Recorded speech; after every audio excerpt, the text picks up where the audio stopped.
शायद ही कोई दिन ऐसा गया हो जब कोर्ट्स में कुछ धमाकेदार ना हुआ हो। कभी टॉप पॉलिटिशियंस के शॉकिंग लीगल केसेस तो कभी किसी लिटिगेंट के अजीबोगरीब पिटीशन। हमेशा ही कोर्ट्स का माहौल इंटेंसफुल और हाई वोल्टेज ड्रामा से भरा हुआ होता है। ऐसे ही एक इंटेंस लीगल ड्रामा का हिस्सा बने हैं मणिपुर के चीफ मिनिस्टर। एक केस वो था जिसमें दिल्ली के former chief minister Arvind Kejriwal को रिजाइन देना पड़ा था, और एक केस अब मणिपुर के chief minister N Biren Singh का भी उठता हुआ दिखाई दिया है। क्या दिल्ली की तरह ही मणिपुर के चीफ मिनिस्टर भी इस्तीफा दे सकते हैं? कौन सा वो केस है जिसके चलते मणिपुर चीफ मिनिस्टर की कुर्सी दांव पर लग सकती है? ये सारे वो सवाल हैं जो हाल ही में हुई सुप्रीम कोर्ट हियरिंग के बाद सामने आ रहे हैं। पर इस हियरिंग में ऐसा क्या हुआ जिसकी वजह से सुप्रीम कोर्ट को फॉरेंसिक ऑर्गेनाइजेशन को इस केस में इन्वॉल्व करना पड़ा? इन सब बातों की चर्चा आइए इस वीडियो में करते हैं। केस की हिस्ट्री के बारे में बात करें तो ये पिटीशन कहती है, इन 2023 violence broke out in Manipur due to the clash between the majority Maipi community and the tribal Kukis. Thereafter, in August 2024,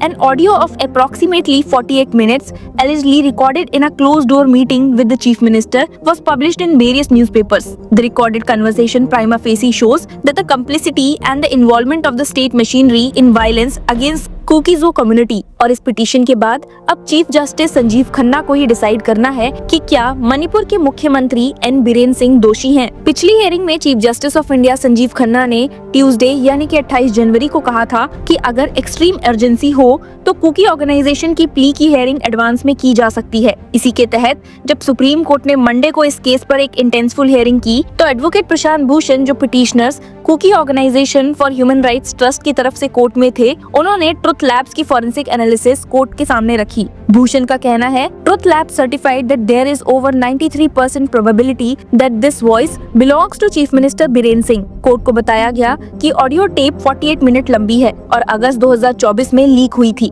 Bhushan का कहना है कि इस रिकॉर्डिंग में चीफ मिनिस्टर मेती ग्रुप्स को स्टेट आर्मरी लूटने और बिना किसी गिरफ्तारी के बचाने की बात कर रहे हैं। उनका कहना है, this is a serious issue showing the chief minister instigating and abetting ethnic violence. लेकिन सॉलिसिटर जनरल तुषार मेहता ने सुप्रीम कोर्ट के समक्ष कहा कि पिटीशनर्स एक सेपरेटिस्ट माइंडसेट लेकर चल रहे हैं। उनका कहना है दैट इवन द जजेस panel constituted by the Supreme Court has raised concerns about certain civil society organisations wanting to keep the pot boiling. Mehta ने ये भी कहा कि पिटीशनर को पहले हाई कोर्ट जाना चाहिए था और ये केस पॉलिटिकल है जिसमें पिटीशनर्स एक तरफा कहानी पेश कर रहे हैं। हालांकि चीफ जस्टिस संजीव खन्ना ने सवाल उठाया that I have not gone into the contents and veracity of the recordings, when will the SFL reports come? SG Mehta ने जवाब दिया कि रिपोर्ट्स कोर्ट के समक्ष पेश की जा सकती हैं। ये सुनते ही सुप्रीम कोर्ट ने सीएफएसएल यानी कि एक फॉरेंसिक ऑर्गेनाइजेशन से सील्ड कवर में फॉरेंसिक रिपोर्ट सबमिट करने का हुक्म दिया है और केस को मार्च 24, 2025 के हफ्ते में लिस्ट कर दिया है।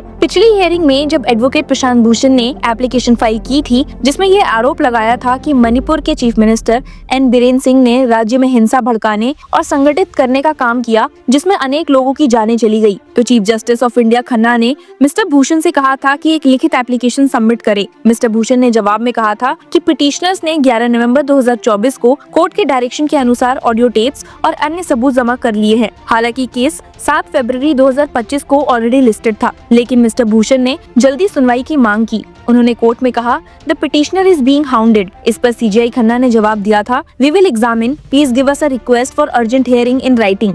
इन case of extreme urgency we will advance the court hearing. Petitioner का कहना था कि एक विसल ब्लोअर ने चीफ मिनिस्टर के टेलीफोन कन्वर्सेशन को रिकॉर्ड किया था जो establishing complicity of the highest functionary and others in ethnic violence in the state of Manipur को दिखाता है। इस पिटीशन में स्पेशल इन्वेस्टिगेशन टीम के थ्रू एक इंडिपेंडेंट इन्वेस्टिगेशन की भी मांग की गई है।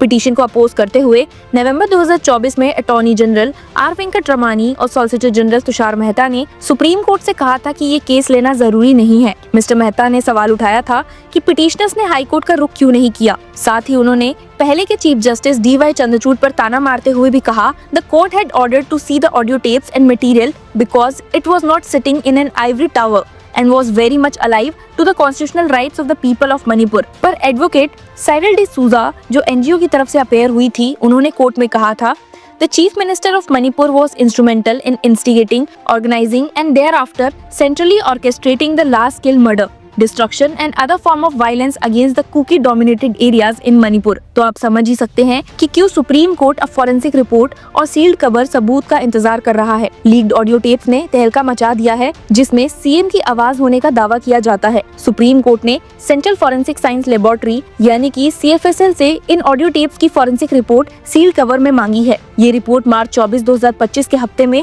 कोर्ट के सामने पेश की जाएंगी। ये ऑडियो टेप सच है या साजिश, इसका जवाब अब सुप्रीम कोर्ट को तय करना है।